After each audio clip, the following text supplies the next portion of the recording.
ginagawa ang pagbabayani sa maraming pamayanan dito sa Pilipinas. Ano kayang katangian Pilipino ang ipinakikita sa ganitong gawain? Pagtutulungan sa panahon ng kalamidad.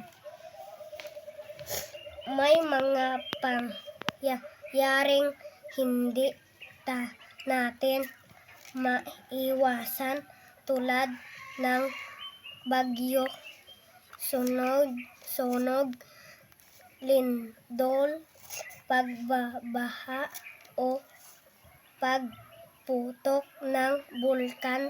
Ito ay mga kalamidad sa panahon ito ay higit na kailangan ang pagtutulungan